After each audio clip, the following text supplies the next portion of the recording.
அனைவருக்கும் என் அன்பின் வணக்கம். அமெரிக்காவின் நம்பர் 1 தமிழ் தொலைக்காட்சியான தமிழ் அமெரிக்க தொலைக்காட்சி நேயர்களுக்கு நெல்லை அன்புடன் ஆனந்தியின் இனிய தமிழ் வணக்கம். இது தமிழ் அமெரிக்க தொலைக்காட்சி வழங்கக்கூடிய ஒரு சிறப்பு நிகழ்ச்சி.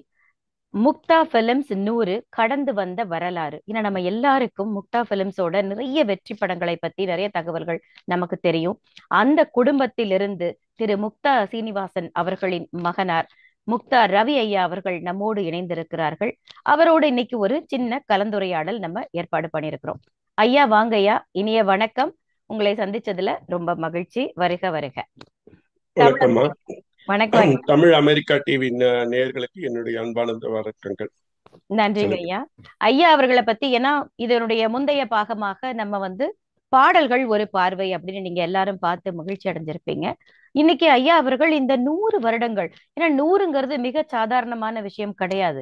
அதுவும் குறிப்பாக திரைப்படங்களை பத்தி பார்க்கும் பொழுது அதில் இருக்கக்கூடிய கடுமையான உழைப்பு, வலிகள், அவங்க கடந்து வந்த பாதை, இதை பத்தி எல்லாம் நமக்கு எப்படி இப்படி 100 வருடங்களா இவங்க கொடிகட்டி பறக்குறாங்கன்னு நிறைய கேள்விகள் நமக்கு இருக்கும். அதை எல்லாத்தையும் இன்னைக்கு நம்ம ஐயா அவர்கள்ட்ட கேட்க போறோம். முதலாவதாக அவர்கிட்ட நான் கேட்க நினைச்சது, இந்த 100 அப்படிங்கறத உங்களுக்கு அந்த வருடத்தை நீங்க பார்க்கும் பொழுது உங்க மனசுல முதல்ல தோணக்கூடிய ஒரு ஒரு நிகழ்வுனா நீங்க எதை சொல்லுவீங்க? இல்ல ஒரு மகிழ்ச்சி, என்ன நினைக்கிறீங்க நீங்க அதை பத்தி சொல்லுங்க.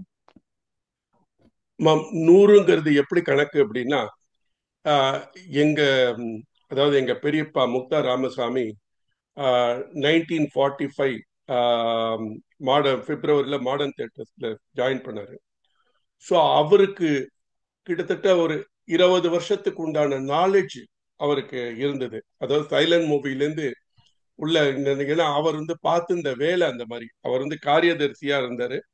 மாடர்ன் தியேட்டர்ஸ் அவங்க ஆரம்பிச்ச சமயம் எப்படி நடந்ததுங்கிறத அங்க இருக்கக்கூடியவர்கள் பேசுறதுனால இதை ஒரு ஒரு 100 வருட அனுபவம் தான் நான் சொல்ல முடியுமே தவிர, முக்தா பிலிம்ஸ் 100ங்கிறது முக்தா பிலிம்ஸ் சேகரித்த தகவல்கள் 100.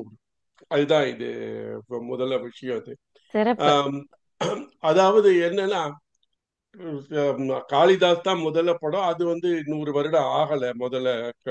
முதல் டாக்கி திரைப்படம் 100 வருடம் ஆகல. அதுக்கு முந்தைய பீரியட்ல சைலண்ட் மூவி அப்படிங்கிற ஒரு பாணி இருந்தது. அதுல ஒர்க் பண்ண டைரக்டர்ஸ் எல்லாமே எங்களுக்கு பெரியப்பாவோட ஒர்க் பண்ணதுனால இந்த 100 வருடம் உடைய வரலாறு இருக்கு. இதுதான் முக்தா பிலிம்ஸ் மற்ற கம்பெனியோட இந்த கம்பெனிக்கு உண்டான ஒரு பெரிய பொக்கிஷம். அதுக்கு கலெக்ட் பண்ண அந்த 100 வருடம் தகவல்கள். அவ்வளவுதான். அப்ப அதை ஒரு அனுபவமா பாக்குறீங்க நீங்க, அந்த 100 வருட அனுபவங்களா பாக்குறீங்க. மிகச்சிறப்பு. சரிங்க ஐயா, இந்த முக்தா பிலிம்ஸ் எப்ப தொடங்கப்பட்டது? முக்தா பிலிம்ஸ் 1960, அதாவது 65 வருஷத்துக்கு முன்னாடி எங்க அப்பா முதலாளிங்கிற படத்தை இயக்கி இருந்தாரு. அது பெரிய வெற்றி நேஷனல் அவார்டு வாங்கிட்டு, அதுக்கப்புறம் பல 4-5 படங்கள் அவர் இயக்கி இருந்தார்.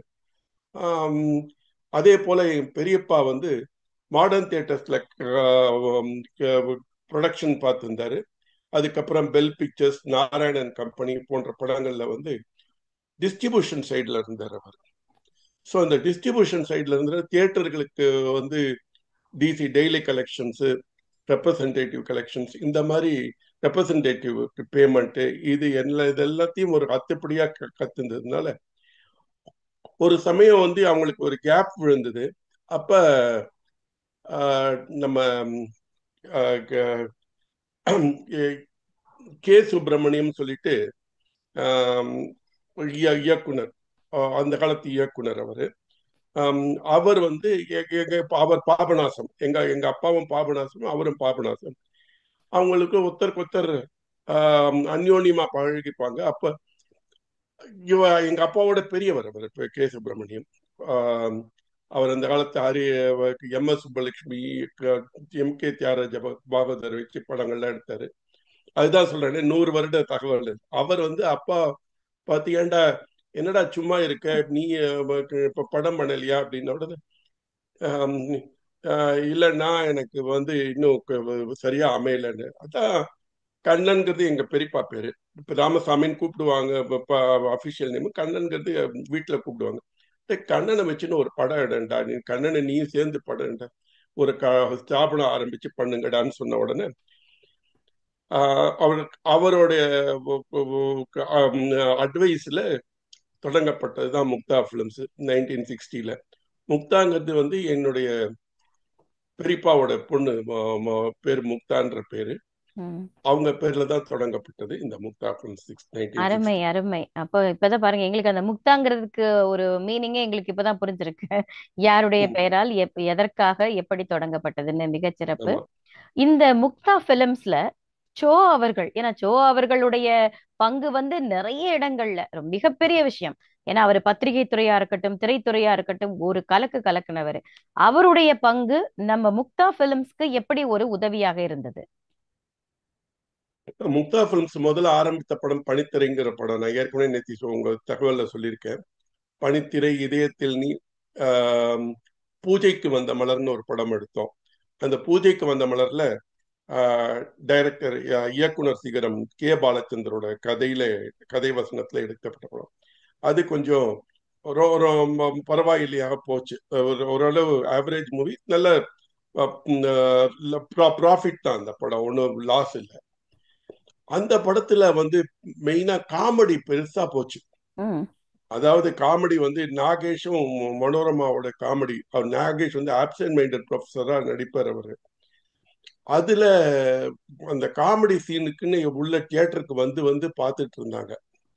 இத பார்த்த உடனே சரி காமெடியில அந்த ஜானர்ல போலாம் அப்படின்னு சொல்லிட்டு முக்தா பிலிம்ஸ் வந்து அந்த இதுக்கு போச்சு.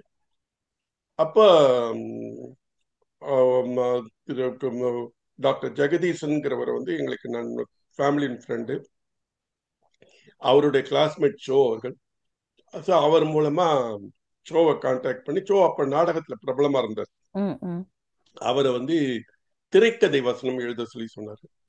அப்படி அவர் வந்து எழுதிய படம் தான் தேன்மழைங்கிற படம். அந்த கதை வந்து திரு பாலமுருகன் சொல்லிட்டு பட்டிக்காடா பட்டணமா, ராமன் எத்தனை ராமனடி போன்ற படங்களுக்கு கதை எழுதினவர் அவரு. அவர் தான் அந்த தேன்மழைக்கு கதை எழுதினாரு. அந்த கதையை எடுத்துட்டு சோட்டை கொடுத்த உடனே அவர் முதல்ல படுத்து, இவ்வளவு நல்ல கதையா இருக்க, இதை எனக்கு கெடுக்கிறதுக்கு கூப்பிட்டீங்களா அப்படின்னு கேட்டாரு. ஏன் சார், நான் வந்து காமெடி ரைட்டர், இது இவ்வளவு அருமையான கதை அப்படின்னு. இல்ல, நீ இத வந்து காமெடி பேஸ்ல எடுத்துட்டு போலாம் இந்த கதைய அப்படின்னு சொல்லிட்டு, 2 காமெடியன் சேர்ந்து கண்டுபிடிக்கிற மாதிரி கொண்டு போலாம் இந்த கதைய அப்படின்னு சொன்ன உடனே அந்த பொறி அவருக்கு பிடிச்சிருந்தது. உடனே அதை வந்து வச்சுட்டு ஒரு ட்ரீட்மெண்ட் எழுதி பண்ண படம் தான் தேன்மழை.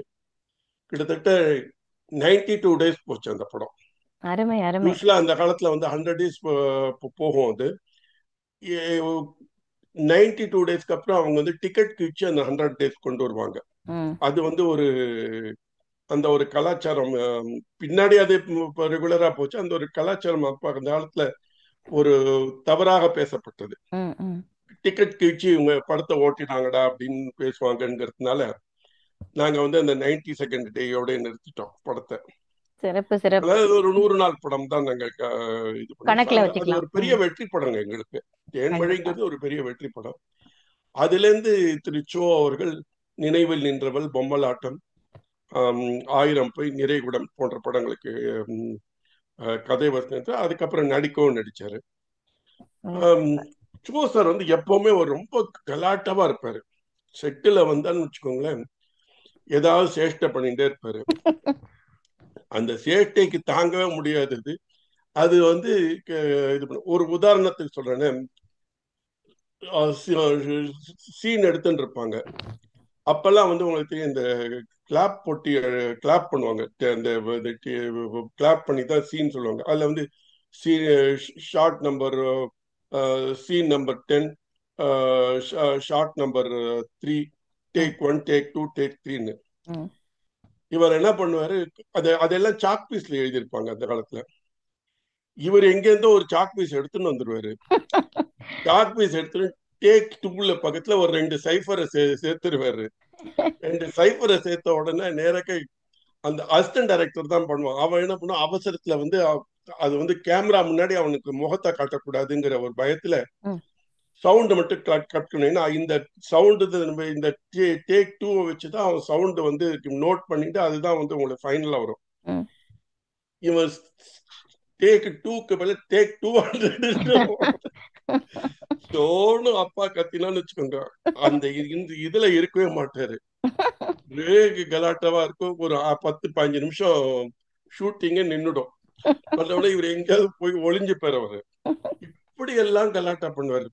அதே மாதிரி டப்பிங்ல வரும்போது நேரக்க ஆர்டிஸ்ட் கிச்சு கிச்சு முட்டி விட்டுருவாரு, அவன் பேசவே முடியாது. இப்படி எல்லாம் கலாட்டா பண்ணி பண்ணுவாரு. ரொம்ப இது ஜாஸ்தி. அவரு அவரை பத்தி பேசணும்னா நிறைய பேசலாம் அவரை இதுன்னு. பட் திரைக்கதையில வந்து அவர்கிட்ட எப்படின்னா அந்த காலத்துல ஒரு மெத்தட், நாங்க கதையை வாங்கிடுவோம் வெளியில. ஒருத்தர் பாலமுருகன், ராஜஸ்ரீ, மதுரை திருமாறன் போன்றவர்கள்ட்ட கதையை வாங்குவோம். கதையை வாங்கின உடனே அதை வந்து ஷோர்ட்ட ட்ரீட்மெண்ட் கொடுப்போம். ட்ரீட்மெண்ட் அண்ட் டயலாக்ஸ் எழுதுவார் அவர். அவர் வந்து ராக்கோழின்னு நாங்க பேர் வைப்போம். ஏன்னா அவர் ராத்திரிலாம் அவர் வந்து 9 மணிக்கு மேலதான் அவருக்கு பொழுதே விடியும். அப்பதான் வந்து அவருக்கு எழுத ஆரம்பிப்பார். எங்க முக்தா பிலிம்ஸ் ஆபீஸ்லயே தங்கிடுவார். தங்கிட்டு அங்கிருந்து எழுதிட்டு காலம்பரை ஒரு 9 மணிக்கு ஃபாதர் வந்த உடனே அவர் படிச்சு காமிச்சு இருக்கு. முக்தா பிலிம்ஸ் தனியாவே அவருக்கு ஷோ ரூம்னு ஒரு ரூமே இருந்தது ஆபீஸ்ல. அப்படி ஒரு ரொம்ப அந்யோன்யமா பழகினாரு. எல்லா விஷயத்துக்கும் இது பண்ணாரு, ரொம்ப ஹெல்ப் பண்ணாரு. அதுக்கப்புறம் அவர் வந்து இன்ஃபேக்ட் முகமது பின் துக்ளக்கே வந்து முக்தா பிலிம்ஸ் ஆபீஸ்ல தான் அவர் எழுதினார் கதையை. எழுதிட்டு எங்க அப்பாட்ட தான் இந்த கதையை சொன்னாரு. பார்த்துக்கோச்சோ, ரொம்ப பொலிட்டிக்கல் பேஸ்டா இருக்கு, ஏதாவது பிரச்சனை வரப்போகுது அப்படின்னாரு. அதுக்கேத்த மாதிரி பிரச்சனை வந்தது. அது அவரோட அவரோட நாங்க பழகினது வந்து ஒரு பெரிய ஒரு ஒரு ஒரு இனிமையான இது. இப்போ வந்து அது ஒரு கனவு மாதிரியே இருக்கு எங்களுக்கு. அருமை அருமை அருமை. அடுத்து ஏன்னா சோ ஐயா பத்தி பேசணும்னா நீங்க சொன்ன மாதிரி அதுக்கு தனி நிகழ்ச்சியே வைக்கலாம். அவ்வளவு சிறப்பு, அவ்வளவு அனுபவங்கள் இருந்தாலும் நீங்க ஒண்ணு இல்லைங்க, ஒரு சாதாரணமா வந்து அவரும் காத்தாடி ராமமூர்த்தியும் ஃப்ரெண்டு. சாந்தி விஹார்னு லஸ்ல ஒரு ஹோட்டல் இருக்கும். இவர் என்ன பண்ற, சேலஞ்ச் பண்ணிட்டு தபர்ரா பக்கத்துல வந்து ஒருத்தன் போண்டா சாப்பிடுறான், அவன் போண்டாவை நீ எடுக்கிற அப்படிம்பாரு. இதெல்லாம் வேளாண்டான்னு இவர் என்ன பண்ணார், போய் பாவம் அவன் 2 போண்டா இருக்குன்னு ஒரு போண்டா எடுத்து வாயில போட்டுப்பாரு. போட்ட உடனே அவனுக்கும் முழிப்பு தாங்க முடியல. அப்புறம் அவனுக்கு ரெக்கக்னைஸ் பண்ணிப்பா சோன்னு உடனே அப்புறம் அவன் சிரிச்சுட்டு போயிடுவான்னு வச்சுக்கோங்களேன். இந்த மாதிரி எல்லாம் செட் அவருக்கு இப்போ எல்லா இதுலயும் இது பண்ணுவார் அவரு. ஒரு குழந்தைத்தனம், அதாவது பொம்மலாட்டம் வந்து எங்களுக்கு ரொம்ப சீக்கிரம் முடிய வேண்டிய படத்தை இவங்க கலாட்டா பண்ணி பண்ணி பண்ணி அந்த படம் கொஞ்சம் எக்ஸ்டெண்ட் ஆயிடுச்சு. ஆனா பாருங்க, இப்ப அத பத்தி எல்லாம் அந்த நினைவலைகளை வந்து ஒரு சுகமான நினைவலைகள், மகிழ்ச்சியான நினைவலைகள் நம்ம இப்போ அத பத்தி நீங்க அசை போடுதல்னு சொல்லுவாங்க இல்லையா, அந்த மாதிரி நினைச்சு பார்க்கும் பொழுது நமக்கு ஆனந்தத்தை கொடுக்குது, மகிழ்ச்சி.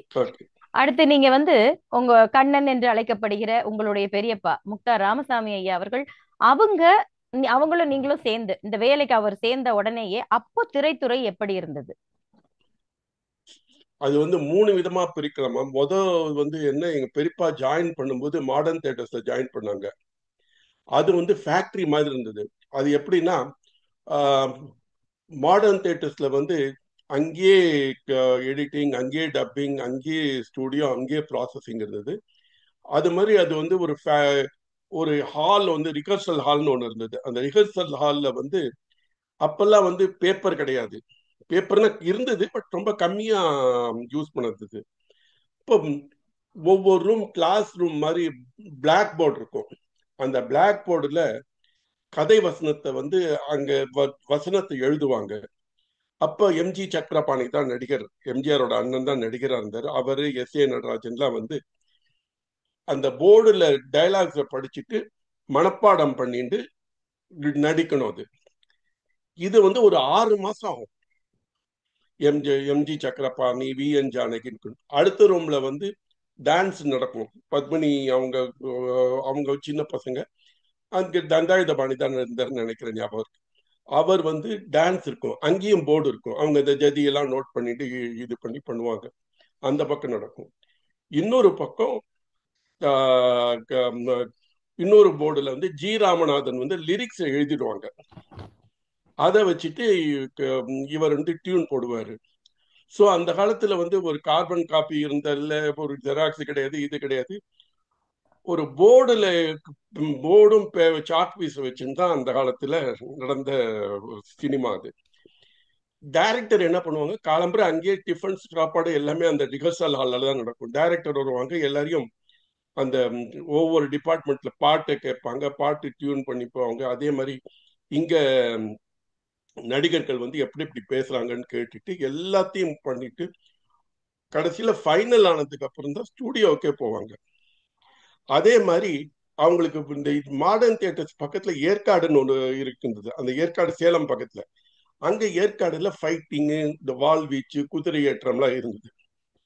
ஸோ இதெல்லாம் வந்து அங்க இதெல்லாம் முடிச்சுட்டு அதுக்கப்புறம் தான் ஸ்டூடியோக்கு வந்ததுனால அது ஒரு விதமான தயாரிப்பு முறை இருந்தது. அதுக்கப்புறம் ஸ்டூடியோல இருந்து நாங்க முக்தா பிலிம்ஸ் வரும்போது நாங்க ஸ்டூடியோவை ரெண்ட் பண்ணிட்டு அங்க செட்டு போட்டு எடுத்தோம். அது ஒரு முறை இருந்தது. அப்பெல்லாம் வந்து எப்படின்னா ஒரு 10-12 டிஸ்ட்ரிபியூஷன் பிளேசஸ் இருந்து Chennai, Chengalpattu north south Chengalpattu, north north Arcot, south Arcot Chengalpattu ஒன்று, சேலம், மதுரை, திருச்சி, தஞ்சாவூர், கோயம்புத்தூர், இப்படி கோயம்புத்தூர், நீலகிரி, திருநெல்வேலி, கன்னியாகுமரி, இப்படி ஒரு 4 இருக்கு. இந்த இடங்களுக்கெல்லாம் நாங்கள் வந்து சேல் பண்ணிட்டு இது பண்ணுவோம். எங்க பெரியப்பாக்கு என்னன்னா ஒரு பெரிய அவருக்கு என்ன கதையை கேட்பாரு. கதையை கேட்டுட்டு கதையில எப்படி கேரக்டர்ஸ் இருக்கு அதை அதை வச்சுட்டு பட்ஜெட் போடுவார் அவரு. இப்ப சப்போஸ் சிவாஜி படத்துல வந்து கதையை சொல்லும் நிறைய கேரக்டர்ஸ் இருந்தா, ஏண்டா சின்ன 2 கேரக்டர் இருக்கே, இது ஒன்னா பண்ணிக்கோங்க. உதாரணத்துக்கு ஒரு வேலைக்காரன் வந்து காஃபி கொண்டு வரான்னு வச்சுக்கோங்க. இந்த வேலைக்காரன் வேணாம் மேடா, அம்மாவே கொண்டு வரட்டும் மேடா, அம்மா கேரக்டர் உங்களுக்கு இதுன்னு. ஸோ இந்த வேலைக்காரங்கள் காஸ்ட் ஜாஸ்தி, அவனுக்கு ஒரு சம்பளம், அவனுக்கு டிஃபனு, அவனுக்கு பேட்டா இதெல்லாம் கொடுக்க வேண்டியதுனால இந்த மாதிரி ஒரு ஒரு இதுல போற கணக்குல பட்ஜெட் பண்ணுவார் அவரு. அந்த பட்ஜெட் எனக்கும் ஒரு சொல்லி கொடுத்தாருன்னு வச்சுக்கோங்க. அது மிகவும் உதவியாக இருக்கும் உங்களுக்கு இது பண்ணு. ஏன்னா இந்த ரெண்டு பேரு தேவையில்லாததெல்லாம் ஒன்னா பண்றது, இது பண்றதுங்கிறது தான் சினிமா. அதோட ஒரு பரிமாண இது ஒரு வித கணக்கு தான் அந்த சினிமா. அந்த பட்ஜெட்டிங் வந்து எனக்கு பூர்ணமாக அவர் தெரிந்து வந்த நாலேஜ். இப்படி பெரியப்பா வந்து கம்ப்ளீட்டா ப்ரொடக்ஷன்ல எக்ஸ்பர்டைஸ் பண்ணது. அவர் அதனால நாங்க வந்து ஜாஸ்தி கடன்லாம் வாங்க மாட்டோம். சிவாஜி படங்களுக்கு வந்து சிவாஜி சார் அட்வான்ஸே வாங்க மாட்டாரு. நாங்க வந்து முக்தா பிலிம்ஸ் வந்து போய் கன்ஃபார்ம் பண்ணோம்னா, நாங்க போய் அட்வான்ஸ் கொடுக்க போனோம்னா சண்முகம் ஐயோ இப்ப வேணாம் நான் சொல்றேன் அப்படின்னு சொல்லிட்டு வருவார். இப்படியாக ஒரு படங்கள் இருக்கு. எங்களுக்கு வந்து ஒரு டிஸ்ட்ரிபியூட்டர்ஸ்னு கொஞ்சம் இருந்தாங்க. அவங்க எல்லாம் வந்து எங்களுக்கு பணம் கொடுப்பாங்க. ஸோ படங்கள் முடிஞ்சு போயிடும். நாங்க விற்கும் போது ஒரு 5% ப்ராஃபிட் இருந்தா வச்சு எடுப்போம். ஸோ அதனால எங்களுக்கு வந்து டிஸ்ட்ரிபியூஷனோட ரிலேஷன்ஷிப் வந்து தொடர்ச்சியா ஒரு 20 வருஷம் 30 வருஷம் இருந்தது. அவங்களே தான் வாங்கிட்டு இருந்தாங்க. இப்படியாக தான் முக்தா பிலிம்ஸ் 60லேருந்து 80s மட்டும். அதாவது பட்ஜெட்டிங் பத்தி எல்லாம் அழகா சொல்லி கொடுத்திருக்காங்க. ஒரு விதத்துல பாத்தீங்கன்னா நிறைய கேரக்டர்ஸ் கொச்சன்னு இருந்ததுன்னா அவங்கள மெயின்டைன் பண்றதும் கஷ்டமா இருக்கும். நிறைய பேரை நம்ம வந்து காஸ்ட் கட்டிங் அது வேற, அதை தாண்டி அவங்கள மெயின்டைன் பண்றது, அவங்களுக்கு ஒரு பேரை கொடுத்து அவங்கள இந்த டைமுக்கு வர சொல்லி அவங்கள மெயின்டைன் இது எல்லாமே வந்து இல்லாம அழகா வந்து அவரை எப்படி கிளப் பண்ணி காம்பினேஷன் மாதிரி பண்ணியிருக்கிறாரு. அதெல்லாம் உங்களுக்கும் கத்து கொடுக்குறாரு. அது மாதிரி சிவாஜி எல்லாம் வந்து அட்வான்ஸ் கூட ஐயா வாங்கிக்க மாட்டாங்க அப்படின்னு சொல்லி ரொம்ப அழகா. அதே இன்னொரு விஷயம் முக்கியமானது சொன்னீங்க. இன்னைக்கெல்லாம் பாத்தீங்கன்னா நடிகர்களுக்கே அவ்வளவு சம்பளம் கொடுக்க தேவைப்படுது. ஆனா பாவம் ப்ரொடியூசர்ஸ் அவங்கெல்லாம் தான் வந்து நிறைய நேரங்கள்ல வந்து சொல்லுவாங்க விளையாட்டா, நாங்க தான் தள்ள துண்டு போட்டு உட்கார்ந்துருக்கோம் அப்படிங்கிற மாதிரி. அப்படி ஒரு சிச்சுவேஷன்ல போயிட்டு இருக்கு. அந்த காலத்துல அந்த 60லேருந்து இருக்கிற படம் ரொம்ப எல்லாருமே ஓரளவு கொஞ்சம் வசதியா ப்ரொடியூசர் லாபகரமா தான் இருந்தது. பாலாஜி எங்களுக்காகட்டும், பாலாஜி ஆகட்டும், தேவர் ஆகட்டும், ஏவிஎம் ஆகட்டும், எல்லாருக்குமே ஒரு லாபகரமான தொழிலாக தான் இருந்தது. இரண்டாவது முக்கியம் இதுல என்ன அப்படின்னா, ம் வேலை செய்த ஆட்கள் ம் நம்ப மாட்டீங்க. எங்க ப்ரொடக்ஷன் பாய் வந்து 3 மணிக்கு எழுந்திருப்பாமா. பா. ம் 3 மணிக்கு எழுந்திருப்பான். அவன் அதாவது வெளியூர்ல வந்து நாங்க சிம்லால லிட்டிலா ம் குளிர் இருக்கும், ம் அங்க கரண்ட் இல்ல. ம் அவன் 3 மணிக்கு எழுந்து ம் ஒரு கிட்டத்தட்ட ஒரு 20-30 பேருக்கு ம் பாலியில வந்து தண்ணீர் சுட பண்ணி எடுத்துட்டு போவான். அடடா. அதை தவிர காஃபி கொடுத்தாகணும். ம் அதுல இருந்து டிரைவருக்கு கொடுக்கணும், ப்ரொடக்ஷன் பாய்ஸ் கொடுக்கணும். எங்க பெரியப்பா 4 மணிக்கு எழுந்துருவார். ம் ஷூட்டிங்னாலே ம் 4 மணிக்கு எழுந்து எங்க அப்பா 4:30க்கு எழுப்பி விட்டுருவார். எங்க அப்பா வந்து எதுலயுமே இந்த ப்ரொடக்ஷன் சைட்ல தலையிட மாட்டாரு. ம் கம்ப்ளீட்டா சீனு, டயலாக்ஸ், என்னென்ன சீன் எடுக்கலாம், என்னென்ன ஷார்ட் வச்சுக்கலாங்கிறத வந்து அப்படியே நோட் நோட் பண்ணி இது பண்ணி பண்ணுவாங்க. ம் இவர் வந்து ப்ரொடக்ஷன் இது பெட்ஃபோர்ட் கிளம்பியாச்சா, இதுக்கு ரெடி ஆயிடுச்சா, ம் டிஃபன் ரெடி ஆயிடுச்சா, ஏன்னா 7 மணிக்கு டிஃபன் கொடுக்கணும். ம் ம் பா. 7 மணிக்கு டிஃபன் கொடுத்து மேக்கப் போயிட்டு கொண்டு வந்தா 9 மணிக்கு கரெக்டா ஷார்ட் ஆரம்பிக்கும். சூப்பர். ம் இதெல்லாம் வந்து எங்களுது வந்து ஒரு அது இன்னைக்கு நினைச்சா மலைப்பா இருக்குமா எனக்கு. ஏன்னா ம் இப்படி எங்களோட ஒர்க்கர்ஸ் வந்து எப்படி இருந்தா இது பண்ணாங்க நிஜமாவே. இந்த முக்தா பிலிம்ஸ்ங்கிறது வந்து தனிப்பட்ட ஒரு நிறுவனங்கிறது இருந்தா கூட இவ்வளவு பேர் இது பண்ண அவங்க அவ்வளோ பேரோட கோஆபரேஷன். மேக்கப் காரங்க 6 மணிக்கு வந்து ஓடி வந்து எல்லாருக்கும் மேக்கப் போட்டு ரெடி பண்ணணும். ம் இந்த பக்கம் டிரைவர் வந்து போய் சாப்பாடு வாங்கிட்டு வரணும், கேட்டது கொண்டு வரணும். அங்க ப்ரொடக்ஷன் பாய் என்னென்னமோ கேட்பாங்க. இட்லி சமையல்காரன் ரெடி பண்ணி அவன் இட்லி தோசை ரெடி பண்ண, அது ஊட்டியில போய் மாவே புளிக்காது. அந்த மாதிரி இருக்கிற சமயத்துல எல்லாருக்கும் வந்து அவங்க அட்ஜஸ்ட் பண்ணி பண்ணது வந்து ஒரு பெரிய காரியம். ஒவ்வொரு உண்மைதான். நாள் ஒவ்வொரு கல்யாணம்னு வச்சுக்கோங்க, ஒரு கல்யாணத்தை நடத்துற மாதிரி அர்த்தம். அந்த கரெக்ட். மாதிரி இருந்தது. உண்மைதான். ஏன்னா நீங்க வந்திருக்கவங்கள சிறப்பா அவங்களுக்கு வயித்துக்கெல்லாம் கொடுத்து நல்ல மாதிரியா ஆமா பாத்துக்கிட்டாதான் அவங்க நல்லா ஆமா நடிப்பாங்க. உங்களுக்கு வந்து வெற்றியாவும் இருக்கும் எல்லாமே. ஆமா அது ப்ரொடக்ஷன் பாய்ல ஆரம்பிச்சு எல்லாரும் பிரம்ம முகூர்த்தத்திலேயே வேலை பார்க்க ஆரம்பிச்சிருக்கிறீங்க. மகிழ்ச்சி. ஆமா அப்படி பண்ணாதான் அது வந்து சரியா வந்து சரி. எங்களுக்கு வந்து கிடைச்ச ஒர்க்கர்ஸும் சரி, கிடைச்ச டெக்னீஷியன்ஸும் சரி, எல்லாருமே ஹார்ட் அவங்கெல்லாம் ஒர்க்கர்ஸ். வந்து ம் கிரேட் சார். இன்னைக்கு கூட திரு பாபு அவர்கள் மறைவு சொல்லியிருந்தாங்க. ம் பாபு எல்லாம் கிளாஷுக்கு ஒர்க் பண்ணுவோம். எங்க பெரிய அப்பாவோட ரஹ்மானோட இதுல ஒர்க் பண்ணவர். அவரு மதுரை வீரன் படத்துல, எம்ஜிஆர் படத்துல ஒர்க் பண்ணவர் அவரு. ம் ம் எங்க அப்பா அசிஸ்டன்ட் டைரக்டரா இருக்கும்போது அவர் வந்து ஏதாவது ஒரு கேமராமேனுக்கு உடம்பு சரியில்லைன்னா பாபு வாடா அப்படின்னு கூப்பிட்டோன்னா உடனே வந்து வேலை செய்வார். ஸோ இப்படி ஒரு இருந்தது அங்க சினிமா. அது ஒருத்தருக்கு ஒருத்தர் ஒரு ஒரு நல்ல ஒரு பயங்கர சுமூகமான ஒரு அண்டர்ஸ்டாண்டிங். உறவோட ஆமா. இருந்திருக்கீங்க. நல்ல விஷயம். எங்க அப்பா வந்து என்ன பண்ணார், ஸ்ரீதர் நான் வரேன், நானு எனக்கு இந்த சீன் அடி வாங்குது ஸ்ரீதர் அப்படிம்பாரு. ம் இல்லைன்னா குட்டக்கவின்னு கூப்பிடுவாரு, கே எஸ் கோபாலகிருஷ்ணன். ம் ம் அவர் அந்த காலத்துல வந்து உடுமலை நாராயண கவிட்ட அசிஸ்டண்டா இருந்தாரு.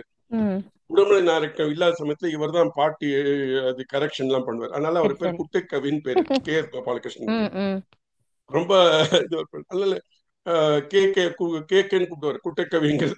ம் ம் நான் வரேன், எனக்கு வந்து அதே மாதிரி அவரு ஹெல்ப் பண்ணிருக்காரு. சூரியகாந்தி படத்துக்கெல்லாம் கே எஸ் கோபாலகிருஷ்ணன் வேலை செஞ்சிருக்காரு.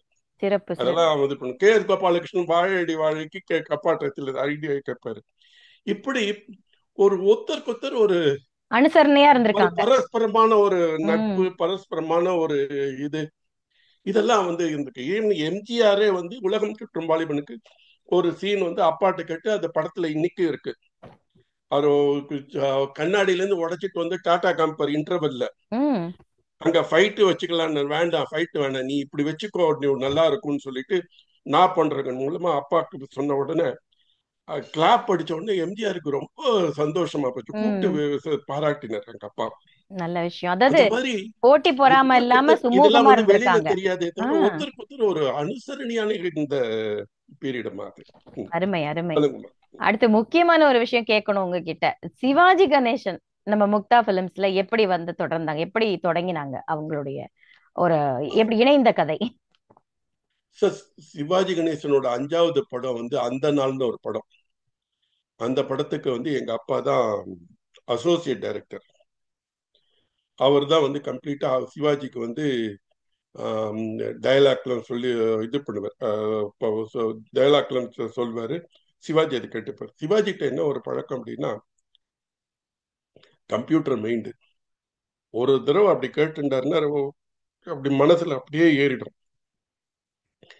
அவர் வந்து இவருக்கு ஏதாவது கொஞ்சம் சந்தேகம்னா இன்னும் ஒரு தடவை படி, நிச்சயம் இது 2வது தடவை படி அப்படின்பார். ஸோ இப்படி அவர்கிட்ட வந்து டெய்லி டயலாக் பேப்பரை சொல்லிட்டு என்ன மாதிரி சீனு என்ன இதுங்கிறத சொன்ன உடனே அவர் வந்து அது ஆங்கில வார்த்தையா இருக்கலாம், என்ன வார்த்தை இதுவா இருக்கும், அது அப்படியே ஒரு அப்படியே கிடுகிடுன்னு செட்டில் அப்படி பேசுவார். அதெல்லாம் நிறைய போட்டிலாம் நடந்திருக்கு. ஜாவர் சீதாராமன் வந்து சீனை மாத்தி கொடுத்து அவர் வந்து மக்கப் பண்ணி பண்றேன்னு சொல்லிட்டு சீனெல்லாம் மாத்தி கொடுத்து டைலாக மாத்தி கொடுத்துருக்காரு. அந்த டைலாக்கையும் அவர் வந்து எங்க அப்பா சொல்லுவாங்க, இல்ல இல்ல அவருக்கு அது வந்து ஒரு எக்ஸ்ட்ராடினரி பவர், அது அவருக்கு நீங்க உங்களுக்கு எல்லாம் தெரியாதுன்ன உடனே அது இவர் மாத்தி கொடுத்த சீனை கொண்டு போய் அவர் படிச்சோன்னா அதே சீனை இமிடியட்டா வந்து அப்படியே பேசிட்டாரு. வந்த உடனே இவங்க சேலஞ்சு பண்ணியிருந்தாங்க, ஒருத்தருக்கு அந்த காலத்துல 50 ரூபாவோ 100 ரூபாவோ ஒருத்தருக்கு இந்த 50 ரூபா கொடு அப்படின்னு சொல்லிட்டு வாங்கிட்டு போவாங்க. அந்த மாதிரி ஒரு ஒரு எக்ஸ்ட்ராடினரி ஆக்டர் அவரு. எங்கள்கிட்ட ரங்கசாமின்னு ஒரு மேக்கப் மேன் இருந்தாரு. அவர் தான் சிவாஜிக்கு மேக்கப் மேன். அவர் வந்து அப்பப்ப ஐயா வச்சு படம் எடுங்கடு. ஸோ இப்படி பண்ணும்போது எங்க அடிக்கடி மீட் பண்ணுவாங்க. அதுக்கப்புறம் 1962 எங்க அப்பா வந்து காங்கிரஸ்ல ஜாயின் பண்ணும்போது சின்னண்ணாமலைன்னு சொல்லிட்டு ஒரு ஒரு தயாரிப்பாளர் காங்கிரஸ்காரர் இருந்துட்டு அவர்கிட்ட பணியாற்றினாரு கட்சி ரீதியா. அப்ப சிவாஜியோட பழக்கம். அப்படி ஒரு பழக்கத்துல நிறைகுடம்னு 1969 அவர் எங்களோட பணியாற்றினார். அந்த படத்துக்கு கதை வசனம் ஷோ அவர்கள். அதுல ஏகப்பட்ட கலாட்டெல்லாம் பண்ணிட்டு இருந்தார் ஷோ சார் வந்து. அவர் சிவாஜி சார் எப்பத்தாலும் அவரை வந்து டே குரங்கு இங்க வாடா இருந்தா கூப்பிடுவாரு. ஏன்னா ஒண்ணு அது வந்து ஒரு இவங்கெல்லாம் ஒரு நாடகத்தை வந்து ஒரு ஒரு ஒரு தெய்வீக தன்மையும் ஒரு ஒரு டெடிக்கேட்டடாகவும் நடத்துவார். அவர் அமைச்சூர் நாடகத்தை ஒரு ஈஸியா நடத்தப்பட்டது. அதனால இவர் வந்து நீங்க 6 மணிக்கு சிவாஜி கணேசன் நாடகம் போனோம்னா அங்கிருந்து ஒரு 5 மணிக்கு ஷூட்டிங் முடிச்சுட்டு நேர இதுக்கு போயிடுவாரு, நாடக கொட்டகைக்கு போயிடுவாரு. போயிட்டு பண்ணுவாரு. இவர்கிட்ட சொன்னா எல்லாம் இருக்கட்டும், நம்ம எல்லாம் வெயிட் பண்ணோம், 6:30 தான் ஆரம்பிச்சா போச்சு அப்படின்னு. இது என்ன நம்ம சொல்ல போற ஒரே டைலாக் அதுதான் அப்படின்னு சொல்லி இப்படி ஒரு இதுவா இருக்கு. நீ உருப்பிட மாட்டடா அது இதுன்னு இப்படி நிறைகுடம் படம் வந்து எங்களுக்கு கதை வசனம் எழுதி எங்களுக்கு வந்த படம். ஒரு அருமையான கதை. அது வந்து நம்ம முள்ளும் மலரும் மகேந்திரனோட கதை. அது அவர் எழுதின கதை. அது ஸ்கிரீன் பிளே டைலாக்ஸ் வந்து நம்ம ஷோ சார் எழுதினாரு. அது பெரிய சக்சஸ்ஃபுல் மூவி, கமர்ஷியலா எங்களுக்கு பெரிய சக்சஸ்ஃபுல் மூவி. ஸோ அப்படி தொடங்கியது சிவாஜி சாரோட நட்பு. அதுக்கப்புறம் அருணோதயம், அதுக்கப்புறம் எங்களுக்கு தவப்புதல்ங்கிறது பெரிய ஹிட் ஆச்சு, 100 நாளுக்கு மேல போச்சு. அதுக்கப்புறம் அன்பை தேடின்னு ஒரு படம் எடுத்தோம், அது சரியா ஓடல. அந்தமான் காதலி பெரிய ஹிட், பயங்கர ஹிட்.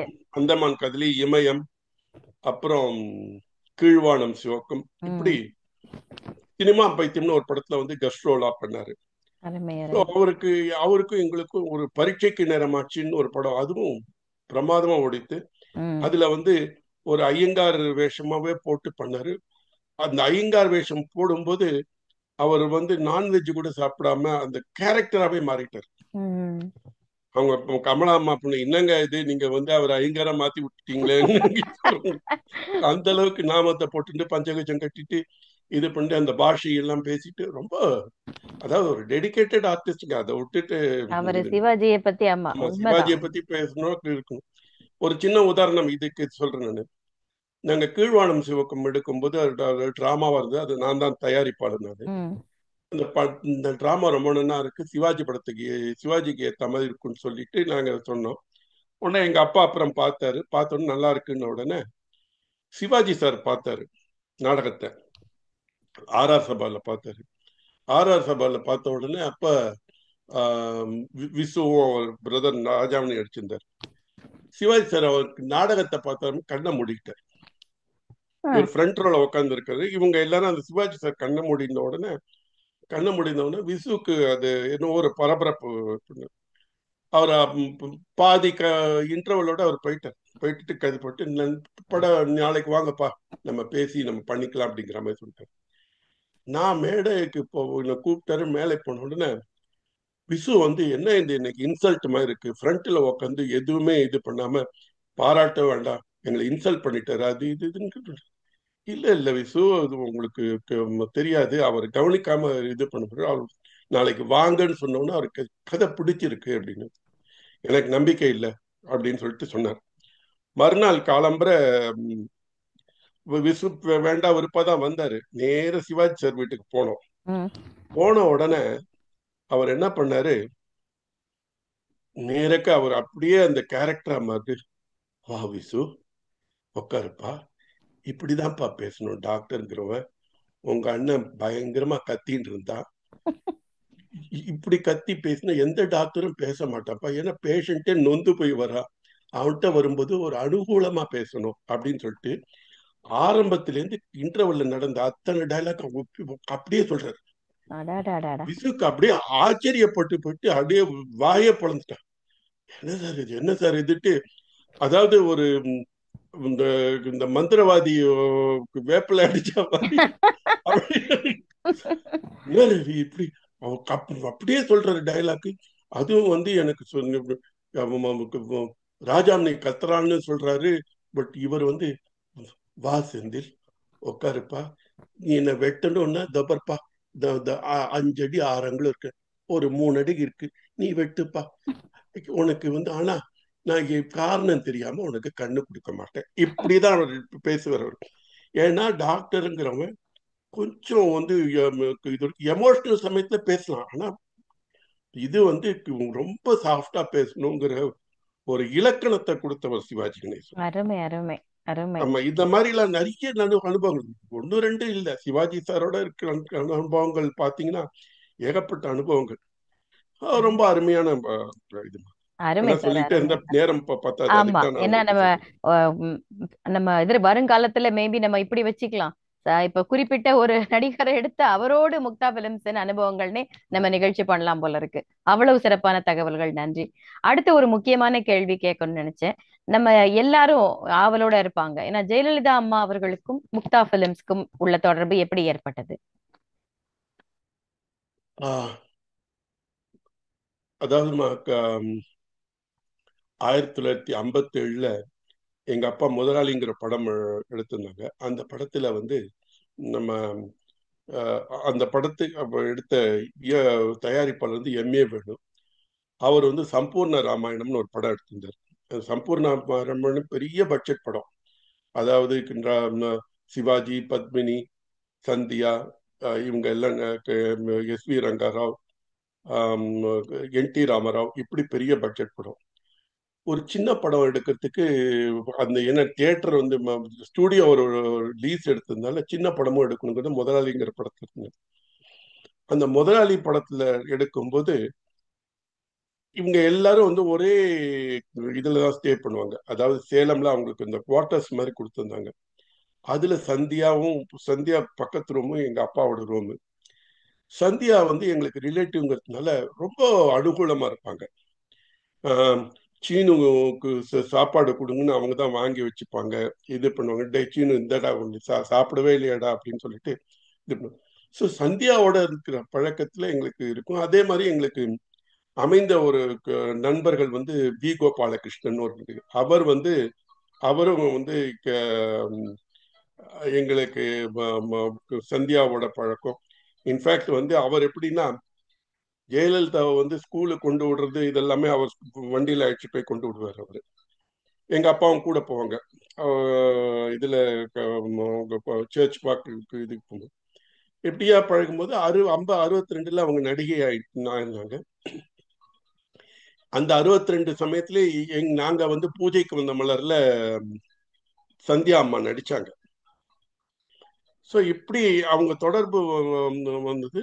அதுக்கப்புறம் பொம்மலாட்டம்ங்கிற படத்துல ஜெயலலிதா அம்மா நடிச்சாங்க. அந்த படம் வந்தோடனே ஒரு காமெடி படம். அது என்ன பண்ணுவாங்க, ஏர்லியாவே வந்துருவாங்க இதுக்கு. ஏன்னா அவங்களுக்கு வந்து எம்ஜிஆர் படத்துல வந்து ரொம்ப ஸ்ட்ரிக்டா இருக்கும். யாருமே பேசக்கூடாது, இது பண்ணக்கூடாது, அந்த மாதிரி இருக்கும். இங்க வந்து எல்லாமே கலாட்டா. சோ, நாகேஷ், மேஜர் சுந்தரராஜன், ஜெய்சங்கர், ம். இதெல்லாம் ஒரு கலாட்டா பீரியட். எல்லாம் காலங்காத்தால வந்துட்டு கலாட்டா பண்ணிட்டு பேசிட்டு, சோ சார் வந்தவுடனே ஜெயலலிதா பத்தி இன்னாமே அவர் மெட்ராஸ்க்கு பாஷை பேசுன இன்னாமே துண்டியா அப்படின்னு கேட்பாரு. வந்தவன் இன்னும் துண்ணலியா, இன்னும் புக்கை துண்ணிட்டியா அப்படின்னு கேட்பாரு. ஏதோ ஒன்று கேட்டு, ஏன்னா நம்ம புக்கோட இருப்பாங்கன்ட்டு அவன் வந்து புக்கால அடிக்க பார்ப்பாங்க. இப்படியே விளையாடி இருப்பாங்க. மத்தியானத்துக்கு மேல இன்னாமே நம்ம ரெண்டு பேரும் ஐஸ்கிரீம் சாப்பிடலாமான்னு சொல்லிட்டு தாச பிரகாஷ்ல இருந்து ஐஸ்கிரீமு, மசால் தோசை, இப்படியே கலாட்டாவா இருந்தது. இது ஒரு இது பண்ணோம்னா அந்த அம்மா வந்து என்ன பண்ண ஆரம்பிச்சிட்டாங்க, 9 மணிக்கு ஷூட் இருக்கும், 7-8 மணிக்கு வந்துருவாங்க. ஏன்னா இந்த கலாட்டா பாக்குறதுக்கு எல்லாம் உட்காந்து இது பண்ணி ரசிப்பாங்க. அது இப்படி பொம்மலாட்டம் நடந்தது. சூரியகாந்தி சமயத்துல ஒரு அருமையான கதை பாசுமணிங்கிறவர் சொன்னாரு. ம். அதை வந்து பிரமிளா வச்சு எடுக்கதா இருந்தோம். அப்புறம் பிரமிளா டேட்ஸ் இல்லைன்னு இவங்ககிட்ட போய் சொன்னோம். இவங்க வந்து அந்த படத்துக்கு நான் எனக்கு பணமே வேண்டாம்னாங்க. இல்ல இல்ல நீங்க வாங்க வேண்டிய பணத்தை நாங்க கொடுத்துறோம்னு சொல்லிட்டு இது பண்ணோம். அந்த படத்துல அந்த கேரக்டர் சொன்னோம்னா, அதாவது ஒரு புரிஞ்சுக்க நிலையில இல்லாத ஒரு புருஷன் ஒருத்தன்ட்ட புருஷனோட வாழறது எப்படிங்கறத வந்து அவங்களுக்கு இருக்கிற கஷ்டங்கள்ல வந்து ஒரு சப்ரஸ்ட் எமோஷன் ஒண்ணு. அது எங்க அப்பா ஒரு வார்த்தை சப்ரஸ்ட் எமோஷன் சொன்னாங்க. அதை அப்படியே துளி மாறாம அந்த ஃபேஸ்லயே கொண்டு வருவாங்க. அது வந்து ஒரு பெரிய எங்களுக்கு ஒரு பெரிய ஹிட் வந்து. அது வந்து இப்போ பெரியார் அந்த படத்து கதையை கேட்டு பாராட்டி அவரே 100வது நாள் வந்து கலந்து கொண்டாரு. இப்படி பல சிறப்புகள் இருந்தது. அதுக்கப்புறமே ஜெயலலிதாவோடையே எங்களுக்கு ஒரு நல்ல ஒரு நட்பு இருந்தது. கடைசி சிறப்பு. வரையில் அவங்க அன்பை தேடி படத்தில் நடிச்சாங்க. ஜெயலலிதா வந்து 2 பாட்டு பாட சொல்லி சொன்னாங்க. அதுதான் ஓ மேரி தில் இருப்பா, நான் என்றால் அவள் நானும்ங்கிற பாட்டும் ம். பாடினாங்க. ம். இப்படி இருந்து கடைசி அவள் இறக்கும் வரையில் அந்த நட்பு இருந்தது. அருமை, அந்த அருமை. இது கடைசியா 60வது அவங்களோட 60வது வயதும் போது எங்க அப்பாட்ட வந்து ஆசீர்வாதம் வாங்கினாங்க. ம். ரொம்ப சந்தோஷமா வீட்டுக்கு வந்து ஆசீர்வாதம் வாங்கினாங்க. ரொம்ப அருமையான moment. அருமை, அருமை சார். மிகச் சிறப்புங்க ஐயா. அடுத்து இன்னும் நம்ம நிகழ்ச்சியோட நிறைவுக்கு வந்துட்டோம். இன்னும் 2 கேள்விகள் தான் உங்களுக்கு. ரொம்ப முக்கியமான ஒரு விஷயம், அதாவது கமலஹாசன், ரஜினிகாந்த்னு சொன்னாலே நம்ம எல்லாருக்கும் அவங்கள கேட்காம எப்படி நம்ம இருக்கலாம் ஐயா கிட்ட அப்படின்னு. அதனால அவர்களோடு உள்ள அனுபவத்தை பகிர்ந்துக்கோங்க ஐயா. ஆ, திரு கமலஹாசன் வந்து எங்களுக்கு சின்ன வயசுல இருந்தே பழக்கம் எங்களுக்கு. அவர் வந்து சிறுவனாக நடிக்கும் போதே எங்களுக்கு பழக்கம் இருந்தது. அதை தவிர டான்ஸ் மாஸ்டர் தங்கப்பன்னு ஒருத்தர் இருந்தார். அவர்கிட்ட அசிஸ்டண்டா ஒர்க் பண்ணதுனால எங்க படத்துக்கு டான்ஸ் மாஸ்டர் தங்கப்பன் வந்து தவப்புதல்வனுக்கும் சூரியகாந்திக்கும் ஒர்க் பண்ணாரு. சூரியகாந்தில அவர் தான் கம்ப்ளீட்டா கொரியோகிராஃப் பண்ணார். ஓ மேரே தில் ரூபாவாகட்டும் பாதுன்னு. இன்ஃபேக்ட் இந்த பரமசிவன் கழுத்திலிருந்து பாம்பு கேட்டது இதுல வந்து முகபாவம் வந்து கண்ணதாசனுக்கு இப்படி பண்ணி காமிப்பார். பாம்பு கேட்டதுன்னு இப்படி இது பண்ணுவார். அதெல்லாம் வந்து கமலஹாசன் இது பண்ணார். ம். அப்படி பண்ணும்போது கமலஹாசனுக்கு வந்து எங்க அப்பா சொல்லத்தான் நினைக்கிறேன் எடுத்த அப்புறம் ஒரு 3வது படம் வந்து சினிமா பைத்தியம்னு ஏஎல்எஸ் ப்ரொடக்ஷன்ல ஒரு படம் தயாரிச்சாங்க. அதுல இவருக்கு மெயின் ரோல். ம். ஜெய்சங்கர்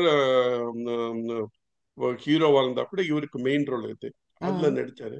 ம். அதுல இருந்தே அவருக்கு எங்க மேல ரொம்ப நட்பு ஒண்ணு இருந்தது. நாங்க வந்து அவரை வச்சு ஹீரோவா பண்ணோம். அந்த படம் தான் அந்தரங்கம். ம். அதுல வந்து நான் ஞாயிறு ஒளி மழையில்னு ஒரு பாட்டு பாடினாரு. இன்னைக்கு அது 50 வருஷம் ஆச்சு அவர் பாடகராகி. ம். அதுக்கப்புறம் ஸ்ருதி எல்லாம் பாடுறாங்கன்னு வச்சுக்கோங்க. ஆமா. அந்த மாதிரி ஒரு கமலஹாசன். அப்புறம் சிம்லா ஸ்பெஷல்ங்கிற படத்துல நடிச்சாரு. அது சிம்லால போய் நடிச்சோம்.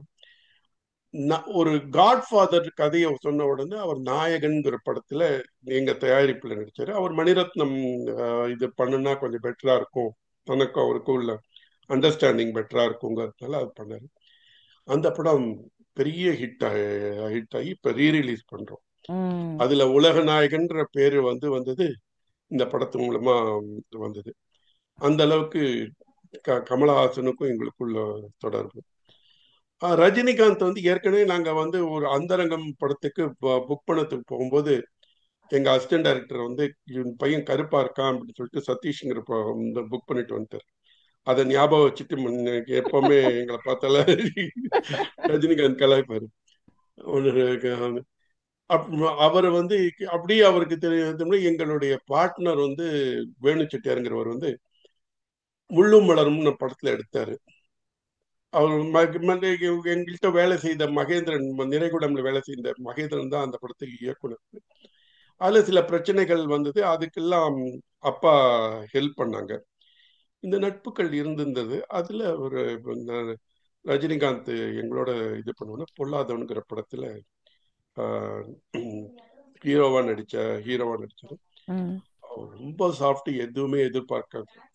ஒரு சின்ன ஒரு நீங்க ஒரு ஒரு மேஜ போதும் அவருக்கு, அங்கேயே தூங்கிடுவார் அவரு. பெரிய எதிர்பார்ப்பு இருக்குல்ல, மேக்கப்புக்கும் பெருசா இது பண்ண மாட்டாரு. ஆனா நடிப்புன்னு வந்துட்டாருன்னா அவ்வளவுதான். அவர் இந்த ஸ்டைலு இது எல்லாமே அவருக்கு சீனை சொல்லிட்டா போதும். அவர் தன்பாணியில வந்து அந்த சிகரெட்டை இது சிகரெட் ஸ்டைல் ஆகட்டும், இது ஆகட்டும், அது எல்லாமே அவர் பிரமாதமா அவர் பண்ணுவார். இதுல எங்களுக்கு அது அந்த படம் வந்து ஒரு பெரிய வெற்றி பெற்றது. அதுக்கப்புறம் சிவப்பு சூரியம்ங்கிற படத்துல நடிச்சாரு. ரெண்டுமே பெரிய வெற்றியா. அருமை அருமை. ஆமா, நீங்க சொல்ற 2 படம் நானே பார்த்திருக்கேன். மிகச் சிறப்பு.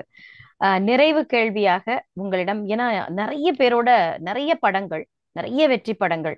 அப்போ பொதுவாக திரைப்படங்களுக்கு பாடல்கள் தான் முக்கிய காரணமா இருக்கும். அப்படி பார்க்கும் பொழுது நம்ம முக்தா பிலிம்ஸ் நிறுவனத்துல உங்களோடு பணிபுரிந்த இசையமைப்பாளர்கள் பற்றி கொஞ்சம் சொல்லுங்க. ஆரம்ப காலகட்டத்துல எங்க அப்பாவுக்கு வந்து கேவி மகாதேவன் தாங்க இசையமைச்சாரு. கேவி மகாதேவன் வந்து முதலாளி படத்துல இசையமைச்சாரு. அதுலதான் இந்த ஏரிக்கரையின் மேலே இன்னைக்கும் ஃபேமஸான பாட்டு, ஏரிக்கரையின் மேலே போறவளை பெண்மையிலேன்னு ஒரு பாட்டு. ஆமா, டிஎம்எஸ் ஐயா பாடுவார். அது எங்களுக்கே தெரியும் ஐயா. ஏரிக்கரையின் மேலே ஆமா, போறவளே பெண்மையிலே ஆமா. அந்த கொஞ்சம் பாட்டை வந்து காமியேன்னு. கேவிஎம் தான் கொடுத்தாரு. அது வந்து பெரிய ஹிட் ஆச்சு. இன்னைக்கும் அது பல திரை நிகழ்ச்சிகள் காம்படிஷன்ல பாடுறாங்க. அந்த அதனால எங்களுக்கும் கேவி மகாதேவனுக்கும் ஒரு ஒரு ரிலேஷன் இருந்து பனித்திரைங்கிற படத்துல அவர் இசையமைச்சாரு. கேவி மகாதேவனுக்கு என்னன்னா தெலுங்கு படம் ஜாஸ்தியா வந்துடுச்சு. அதனால அவருக்கு ஒரு, அதாவதுங்க, ஒரு மனித ஒரு இது பாருங்க, அவங்களுக்குள்ள இருக்க நட்பும் அவங்களோட ஜெனராசிட்டியை பார்க்கணும். டே சீனு, பேசாம விஸ்வநாதன் ராமூர்த்தி வச்சுக்கோடா, டே நான் தெலுங்குக்காரங்க எனக்கு நிறைய காசு கொடுக்குறாங்கடா, நீ அவனை வச்சுக்கோடா அப்படின்னு அவரோட ஏதாவது நீ வச்சுக்கோன்னு சொல்லிட்டு அவர் வந்து பண்ண உடனே அதுக்கப்புறம் தான் நீ தேவர் படத்துக்கு தேவர் படத்துல எம்ஜிஆர் இருக்காரா, எம்ஜிஆருக்கு நான் பயிற்சிக்க முடியாது, அதனால உனக்குன்னா நான் பண்ணி நீனா கேட்ப அப்படின்லாம் பேசுவார் அவர். அப்படி பண்ணது. அதுக்கப்புறம் விஸ்வநாதன் ராமூர்த்தி இருப்பார் அவருக்கு. ஆனா ரொம்ப ஹியூமரஸ் பர்சன். கேவி மகாதேவன் மாதிரி ஹியூமரஸ் பர்சன் பார்க்கவே முடியாது, அவ்வளவு இது. ஆனா இசையில பொறுத்தவரை கேவி மகாதேவன் கிட்ட ஒரு பெரிய இது என்னன்னா, அவர் ஹார்மோனியம்லாம் தொட்டதே கிடையாது, இப்படியே சொடுக்கல தான் போடுவாரு. ஆமா, இப்போ ஏதாவது வந்து பாட்டை கொடுத்தான்னு வச்சுக்கேன், எங்க வீட்டு தங்க தேர் அப்படின்னு போடுவார். இந்த புகழந்தி அப்படின்னு இப்படி சொன்னோன்னா அவர் டியூனை போட்டுருவார். சூப்பர். எப்படியே ஒரு சொடுக்கல தான் அந்த இதுன்னு. சில சமயம் பாடலை பார்த்துட்டு தொடுக்கு போட்டுங்க பாடவே மாட்டார், பாடிட்டு அதுக்கப்புறம் டியூனை போட்டு கொடுப்பாரு. இப்படி கேவி மகாதேவனோட இசை. அதே மாதிரி விஸ்வநாதன் டி கே ராமூர்த்தி தான் எங்களுக்கு இது. விஸ்வநாதன் வந்து அவர் தான் ஹார்மோனியம்ல டியூனை வாசிப்பாரு, அதை இம்ப்ரூவைஸ் பண்றதுக்கு ராமூர்த்தி அண்ணன் பண்ணுவாரு. சில சமயம் ராமூர்த்தி இது வேண்டாம் அது வேண்டாம் அப்படின்னா ரெக்கார்டிங் இந்த இதெல்லாம் இருக்கு பாருங்க, அது ஆர்கெஸ்ட்ரேஷன்லாம் வந்து ராமூர்த்தி அண்ணன் தான் பார்ப்பார். ஸோ அதனால அந்த கிட்டாரு கிட்டு எல்லாமே அவர் தான் பார்ப்பார். விஸ்வநாதன் மட்டும் ஒரு 10 டியூன் போடுவார். நீங்க அலட்டிக்கவே மாட்டார். 10 டியூன் 20 டியூன் 30 டியூன் போடுவார். அதுலேருந்து செலக்ட் பண்ணி நம்ம எடுக்கணும். ஸோ அப்படி அவங்க 2 பேரும் வேலை செஞ்சாங்க. அதுக்கப்புறம் பூஜைக்கு வந்தவங்களுக்கு அப்புறம் ராமூர்த்திட்ட விஸ்வநாதன் சொன்னார், அண்ணா வந்து ஒன்னே ஒன்று, நான் நிறைய படம் வச்சிருக்கேன்னா ராமூர்த்திட்ட நான் ஏதோ பிடுங்கின்னு வந்த மாதிரி பேசுறாங்கன்னா, நீங்க ராமூர்த்தி என்ன வச்சுக்கோங்கன்னு தேன்மொழியில வச்சுக்கிறோம். தேன்மொழியில வச்சுருந்தோம். அதுக்கப்புறம் பாலச்சந்தர் வந்து வி குமாரை சஜஸ்ட் பண்ணாரு. வி குமாரோட பண்ணோம். வி குமார் அதுக்கப்புறம் மறுபடியும் எம் எஸ் விஸ்வநாதனோட நிறைய படங்கள், தவப்புதல்விலேருந்து ஆரம்பிச்சு சூரியகாந்தி அந்த மாதிரி படங்கள் இது பண்ணோம். நான் ஆஸ் இட் இஸ் வந்து கண்ணதாசனும் சேர்ந்திருந்தாரு. 2 பேருக்குள்ள காம்பினேஷன்ஸ் ரொம்ப நல்லா அமைஞ்சது. எங்களுக்கு பெரிய நிறைய பாடல்கள் ஒரு 50-60 பாடல்கள் சொல்லலாம். அவ்வளவு ஹிட்டு பாடல்கள் கொடுத்தாங்க. அந்தமான் காதலி ஆகட்டும், இமயம் ஆகட்டும், இது சூரியகாந்தி ஆகட்டும், தவப்புதல்வன் ஆகட்டும், அன்பை தேடி ஆகட்டும், பரீட்சைக்கு நேரமாச்சு மட்டும், பொல்லாதவன் ஆகட்டும், நிறைய பாடல்கள் ஒவ்வொரு 4 பாடல்கள் எடுத்திருந்தா கூட 10-12 படங்கள் பண்ணதுனால எங்களுக்கு நிறைய ஹிட் கொடுத்தாரு. இந்த மாதிரி சமயத்துல இளையராஜா வந்து என் தம்பி டைரக்ட் பண்ணும்போது இளையராஜாட்ட போனோம். அப்போ அண்ணன் நீங்க ஒரு வார்த்தை நீங்க எம்எஸ்வி கிட்ட கேட்டு வந்துருங்க, நீங்க இவ்வளவு நாளா எம்எஸ்வி அண்ணனோட வச்சிருக்கீங்க, நான் குருவா வச்சுருக்கேன்னு நினைக்கிறாங்கன்னு, நீங்க அவர்கிட்ட ஒரு வார்த்தை நீங்க சொல்லுங்கன்னு. ஐயா அவர் தான் ஒண்ணு வச்சுக்க சொல்லி ஒண்ணு வச்சு பொண்ணு சொன்ன அப்படின்னு உடனே நீ பண்ண சொல்லி சொன்னாருன்னு உடனே அப்புறம் பண்ணாரு அவரு. அதுக்கப்புறம் கோடைமழை பண்ணாரு. அதுக்கப்புறம் நாயகன் பண்ணாரு. அவருக்கு ரொம்ப ஒரு அவரோட ஏகப்பட்ட டிமாண்ட் ஜாஸ்தி அந்த இளையராஜாட்டா. ப்ரொடியூசர்ஸ் நிறைய பேர் போக ஆரம்பிச்சாங்க, அவருக்கு டைம் இல்லை பண்றதுக்கு. அந்த மாதிரி படத்துல சந்திரபோஸ் தேவாங்கிற படத்துல வச்சிருந்தோம். அதுக்கப்புறம் இளையராஜா வச்சு பண்ணோம். கடைசியில தேவா வரையில் பண்ணோம். அப்புறம் என் தம்பி டைரக்ட் பண்ணும்போது ரகுநாதன் இவங்கெல்லாம் வச்சுட்டு பண்ணாங்க. நான் கடைசியா ராஜ்குமார் பாரதி. இப்படி பல இது இருக்கு. எங்க அப்பா ஒர்க் பண்ணது வந்து ஜி ராமநாதன் ஒர்க் பண்ணாரு. அசிஸ்டன்ட் டைரக்டரா ஒர்க் பண்ணும்போது ஜி ராமநாதன் ஒர்க் பண்ணாரு. அவர் வந்து அவரோட பழகின விதமும் எங்களுக்கு இது. அவர் இருக்கிற சமயத்துல சீர்காழி கோவிந்தராஜன் அவர்கிட்ட இன்ட்ரோடியூஸ் பண்ணி அவர் பாட ஆரம்பிச்சாரு, டிஎம்எஸ் பாட ஆரம்பிச்சாரு. இதெல்லாம் மந்திரி குமார் எல்லாம் ஒர்க் பண்ணும்போது மந்திரி குமார் ஒர்க் பண்ணி டிஎம்எஸ் பாடினாரு. அதனால இவங்க எல்லாருமே எங்களுக்கு வந்து இசை அமைப்பாளர்களும். டிஎம்எஸ்க்கு வந்து நாங்க பரீட்சைக்கு நேரமாச்சுங்கிற பரீட்சைக்கு நமக்கு பல பரீட்சைங்கிற படத்துல இசையமைப்பாளராக அறிமுகப்படுத்தினோம். இப்படி பல இது. தேவராஜன் ஒரு மலையாள இசையமைப்பாளர், அவர் இங்க பாடல்களுக்கு ஏற்ற மாதிரி இசையமைப்பாளர்களுக்கு நல்லபடியா பண்ணி கொடுத்தாங்க. அருமை சார், அருமை சார், மிக சிறப்பு. அதாவது ஒரு கிட்டத்தட்ட ஆல்மோஸ்ட் 1 மணி நேரம் வந்துட்டோம், 50 நிமிடங்கள் ஆயிடுச்சு. அவ்வளவு சிறப்பாக கேட்ட கேள்விகளுக்கெல்லாம் ஒரு உங்களுடைய அனுபவங்கள், ஏன்னா உங்களுக்கு இருக்கக்கூடிய அனுபவங்கள் 100 வருடங்களுக்கு மேலானது. அதை நம்ம ஒரு 1 மணி நேரத்துக்குள்ள சுருக்கிறதுங்கிறது ஒரு பெரிய சேலஞ்சு தான். அதையும் தாண்டி மிக முக்கியமான கேள்விகள், மிக முக்கியமான பதில்கள் உங்களுக்கு. அந்த எனக்கு இந்த ஷோ பத்தி எல்லாம் நீங்க சொன்னது, அவர் விடிய விடிய உட்கார்ந்து ராக்கோழி மாதிரி வேலை செய்வாருன்னு சொன்னது, ஜெயலலிதா அம்மா இந்த கலாட்டாவை பாக்குறதுக்காகவே முன்னாடியே வருவாங்க ஸ்டுடியோக்குன்னு சொன்னது, இசையமைப்பாளர்கள் அத்துணை பேரும் கிட்டத்தட்ட ஒரு பெரிய ஒரு குடும்பமே வச்சிருந்திருக்கிறீங்க. இசையமைப்பாளர்கள் பத்தியும் நிறைய சொன்னீங்க. இன்னைக்கு நாங்க முக்தா பிலிம்ஸ் கடந்து வந்த வரலாற்றில் நாங்களும் ஒரு பாகமாக இணைந்து அதை உங்கள் வாயிலாக தெரிந்து கொண்டோம். உங்களுக்கு என்னுடைய நெஞ்சார்ந்த வாழ்த்துக்களை தெரிவித்துக் கொள்கிறேன் ஐயா. இன்னும் மென்மேலும் பல வெற்றி படங்களை, ஏன்னா நாயகன் ரீரிலீஸ் பண்ண போறீங்க, அதுக்கு எல்லாரும் ஆவலோட காத்துட்டு இருக்கோம். உங்களுக்கு என்னுடைய அன்பார்ந்த நன்றிகளை சொல்லிக் கொள்கிறேன். நேயர்கள் சார்பிலும் உங்களுக்கு இனிய வாழ்த்துகளும் வணக்கமும் சார். நன்றி. வணக்கம்மா. நான் தான் உங்க டைம் ஜாஸ்தியா எடுத்துட்டேன். நானு ஒன்னும் குறையில சார். இது வந்து ஏன்னா எனக்கு இல்ல பேச ஆரம்பிச்சா நிறைய விஷயங்கள் விட்டு போக முடியல. பரவாயில்ல, பல விஷயங்கள் விட்டு போனதுனாலதான் இது வந்து நான் இந்த தமிழ் அமெரிக்கன் டிவி நேயர்களுக்கு என்னுடைய அன்பார்ந்த வணக்கங்கள். அவங்களுக்கு என்னுடைய அட்வான்ஸ் தீபாவளி வாழ்த்துக்களையும் தெரிவித்துக் கொள்கிறேன். நன்றிங்க சார். உங்களுக்கும் எங்களுடைய தீபாவளி வாழ்த்துக்கள். நன்றி. இந்த நிகழ்ச்சியை நேரலையில் கண்டு ரசித்த தமிழ் அமெரிக்க தொலைக்காட்சி நேயர்களுக்கும் காணொளியை பிறகு பார்க்க இருக்கின்ற நண்பர்களுக்கும் எங்களுடைய இனிய தீபாவளி நல் வாழ்த்துக்களையும் பதிவு செய்து கொள்கிறோம். அமெரிக்காவின் நம்பர் 1 தமிழ் தொலைக்காட்சியான தமிழ் அமெரிக்க தொலைக்காட்சியை தொடர்ந்து ஆதரியுங்கள், சப்ஸ்கிரைப் செய்யுங்கள். மீண்டும் இன்னொரு நிகழ்ச்சியில் உங்களை சந்திக்கும் வரை உங்களிடமிருந்து விடைபெறுவது நெல்லை அன்புடன் ஆனந்தி. இனிய தமிழ் வணக்கம். வாழ்க செந்தமிழ்.